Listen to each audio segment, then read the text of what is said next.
시청자 여러분 안녕하세요. 별별 이야기 차현주입니다. SF 영화 좋아하시나요? 오늘은 SF 영화의 단골 주인공에 대해서 이야기 나눠보려고 하는데요. 과연 누굴까요?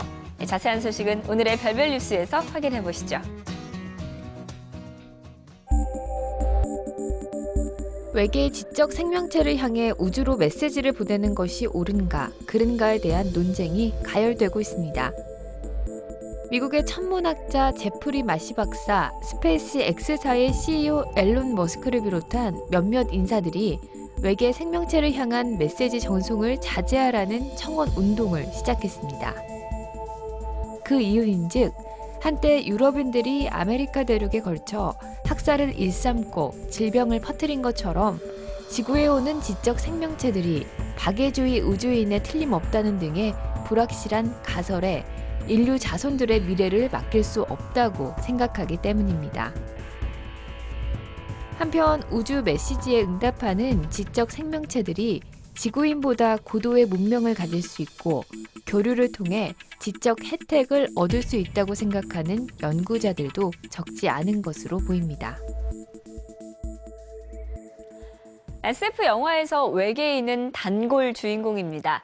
스티븐 스필버그의 E.T. 영화에서는 지구인과 친구가 되는 착한 외계인이 등장을 하는데, 하지만 대부분의 영화 속에서 외계인은 지구를 침공하는 악당으로 그려지죠.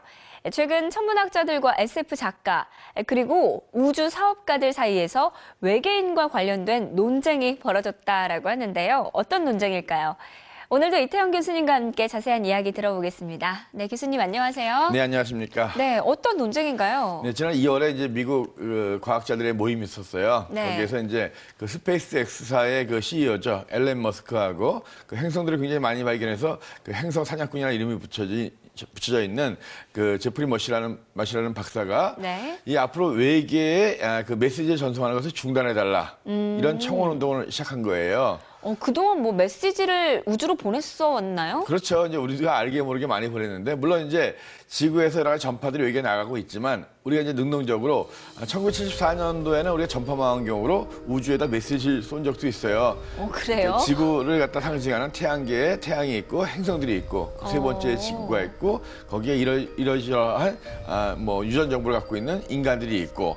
이런 것들을 여기는 지구니까 나와라 오바 하면서 이제 한 적이 있는데 1914년 같은 경우에는 이제 발사한 곳이 한 2만 5천 광년 떨어져 있는 구상성단이에요. 네. 가는데 2만 5천 년, 오는데 2만 5천 년, 5만 년 걸려요. 그 대답을 받으려면 그러니까 좀 황당한 거였고요. 그거 말고도 이제 보이저호가 태양계의 거의 끝을 지나가고 있다라고 이제 가끔 말씀드렸는데, 네. 보이저호에는 이제 지구의 정보를 담고 있고 또 인간들이 각 나라마다의 뭐 인사말이라든가 여러 가지 목소리도 담겨져 있고 지구와 인간들이 상징하는 여러 가지 자료들이 담겨져 있거든요.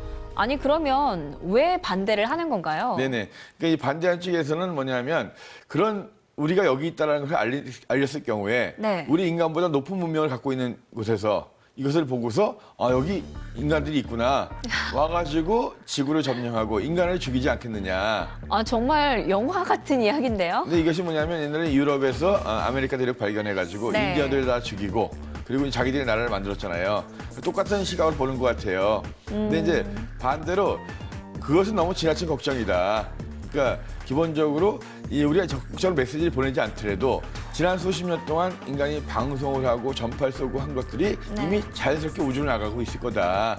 그리고 이 우주 생명체를 찾는 작업이 세티라는 프로젝트가 있습니다. 그 세티 프로젝트를 주도했던 그 드레이크 박사 같은 분들은 이건 단지 인간들이 호기심일 뿐이다. 네. 호기심 갖고 하는 거 갖고 왜 이렇게 걱정을 하느냐. 그리고 우주가 워낙 넓고 별들이 많기 때문에 이걸 외계인들이 볼 가능성은 거의 없다. 예를 들어서 보이저호가 그런 메시지 담고 있다고 하더라도 네. 보이저호가 실제로 그 속도로 날아갔을 때 가장 가까운 별에 도달하는 시간이 10만 년이 걸리는 거예요. 네. 이제 날린 지 70년대에 날렸기 때문에 이제 기껏해야 몇십 년 안 됐어요. 그러니까 그런 것들을 외계인이 찾아서 여기 지구에 있구나. 우리가 찾아가서 점령해야 되겠다. 굉장히 어려운 얘기고 하지만 만에 하나 모르는 거긴 하지만 그래서 찬성하는 쪽에서는 이 외계인들과의 컨택트 자체가 어쨌든 지구의 문명을 높일 수 있는 계기도 될 수 있을 거다. 근데 양쪽 다 황당하긴 하죠. 다만 인간들의 문명이 여기까지 왔고 이 문명이 앞으로 500년, 1000년만 유지된다고 한다면 우리 은하계내를 거의 인간이 누빌 수 있기 때문에 오히려 외계인 이렇게 찾고 메시지 보내는 걸로 싸울 게 아니라 네. 지구를 보호하고 이 문명을 어떻게 안전하게 앞으로 500년, 1000년, 10,000년 동안 유지할 수 있을 것인지. 그러니까요. 예. 저는 오히려 뭐 있을지 없을지도 그리고 없을 확률이 훨씬 높은 그 우주에 메시지를 보내느니 차라리 지금 이 지구에 조금 더 충실하는 게 어떤가. 그리고 저는 이런 생각도 드네요. 왠지 타임캡슐 같은 지금 우주로 보낸 이 메시지를 나중에 언젠가 또 지구인이 발견해서 그때 그 먼 미래에 들어본다면 어떤 기분일까요? 궁금하네요.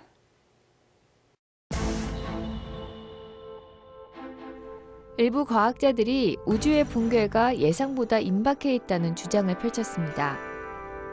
최근 새로운 연구에 따르면 은하들이 수십억 년 내에 갈갈이 찢어질 수 있으며 결국 우주는 언젠가 팽창을 멈추고 수축하기 시작해 대함몰로 종말을 맞을 것이라는 주장입니다.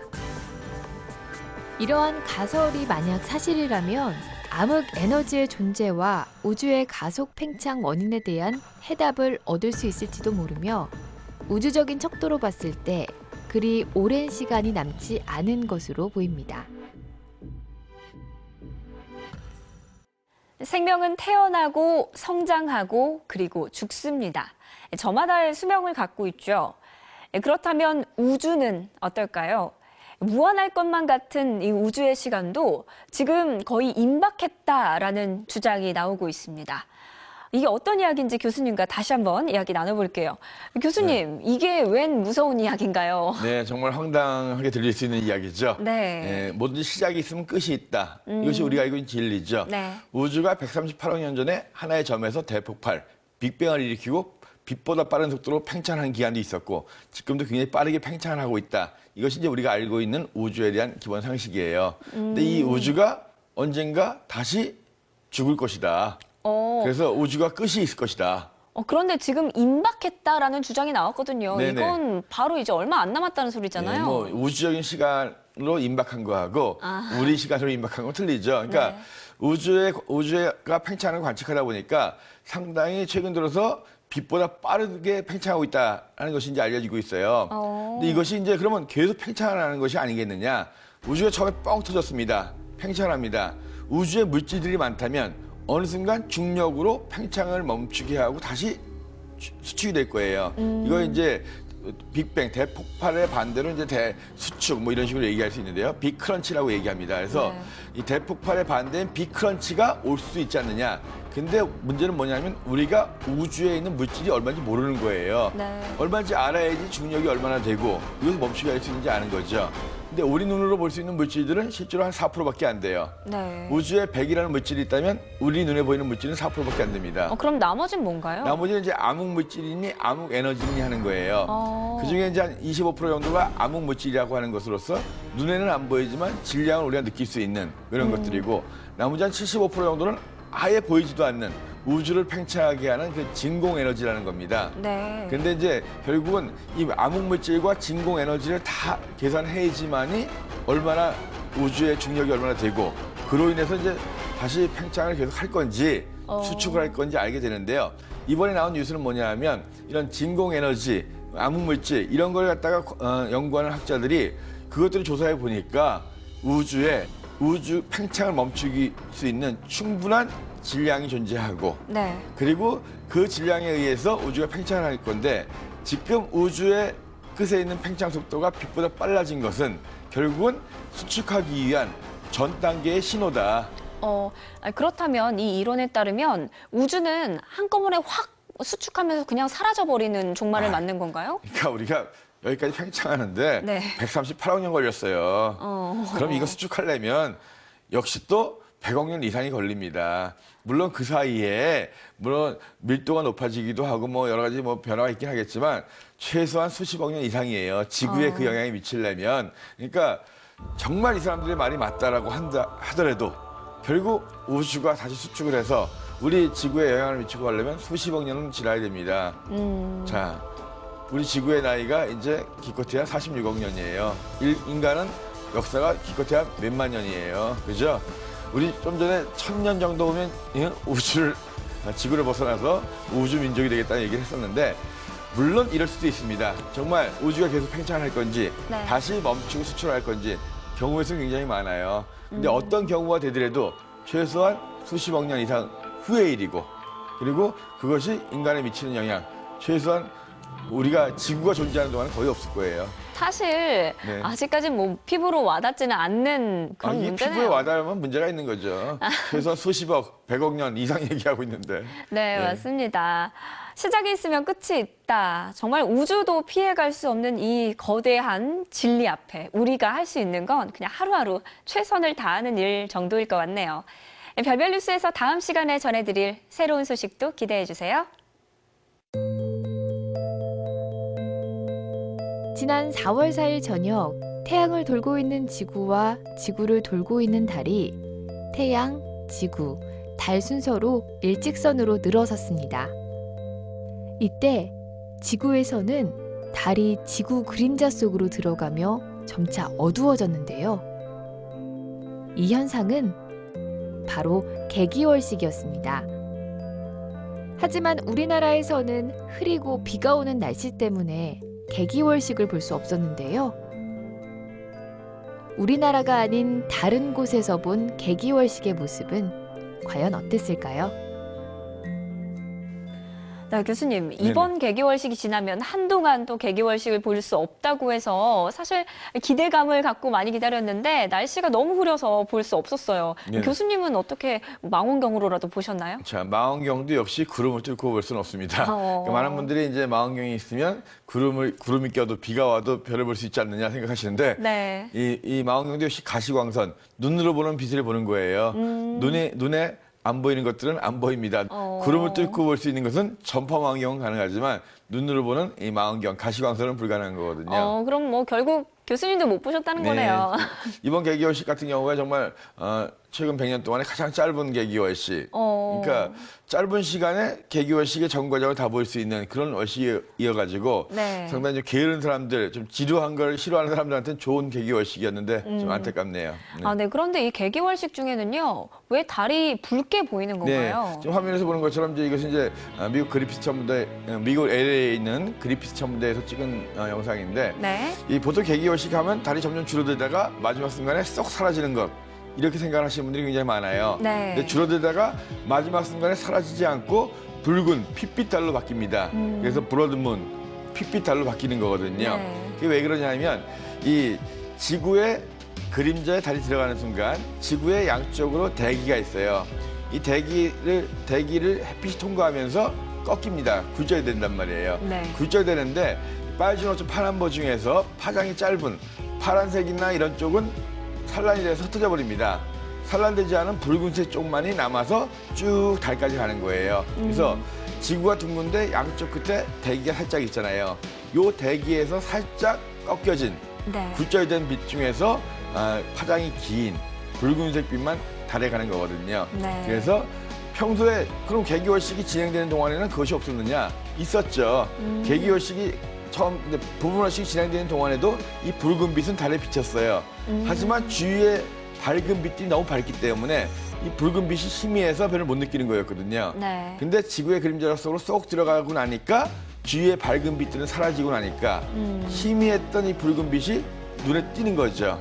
그래서 이 개기월식은 달이 완전히 사라지는 것이 아니라 핏빛 달, 붉은 달이 되는 거다라고 얘기하거든요. 네, 그렇군요. 이번에 그런데 놓쳐서 참 아쉬운데 네네. 다음에는 언제 볼 수 있나요? 그러니까 원래는 이제 지구 전체로 본다면 올해 9월 28일 날 또 한 번 개기월식이 있어요. 네. 하지만 이거는 우리나라에서 볼 수가 없습니다. 뭐 미국까지는 볼 수 있겠지만 그래서 우리나라에서 볼 수 있는 개기월식은 앞으로 거의 3년 가까이 지난 2018년 1월 31일 밤에 볼 수가 있습니다. 1월 31일 밤. 1월 31일 밤에 뜨는 보름달은 이건 블루문이에요.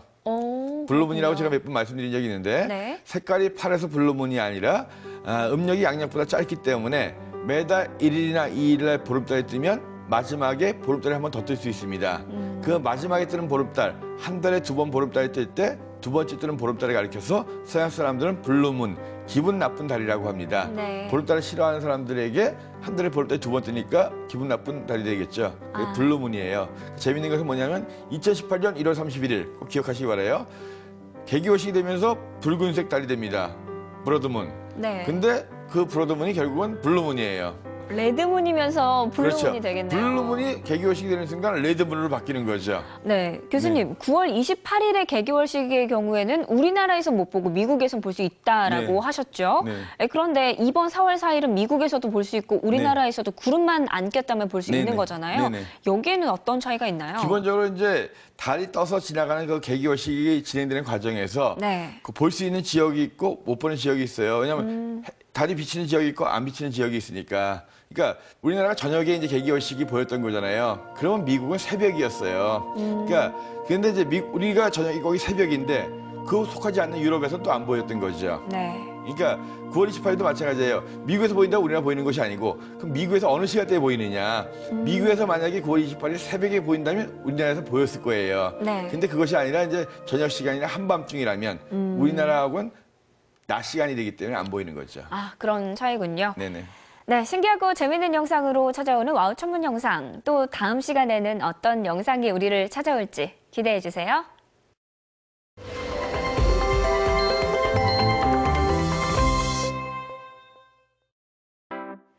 별별 이야기 오늘 준비한 소식은 여기까지입니다. 즐거운 시간 되셨나요? 다음 시간에도 재미있고 알찬 소식들 가득 준비해서 찾아뵐 테니까 기대 많이 해주시고요. 우주와 천문에 대해서 궁금하신 점 아래쪽에 보이는 주소로 메일 보내주시기 바랍니다. 궁금증 시원하게 날려드릴게요. 별별 이야기를 다시 보고 싶으신 분들은 YTN 웨더 홈페이지와 애플리케이션에서 찾아주시기 바랍니다. 시청해주신 여러분 고맙습니다.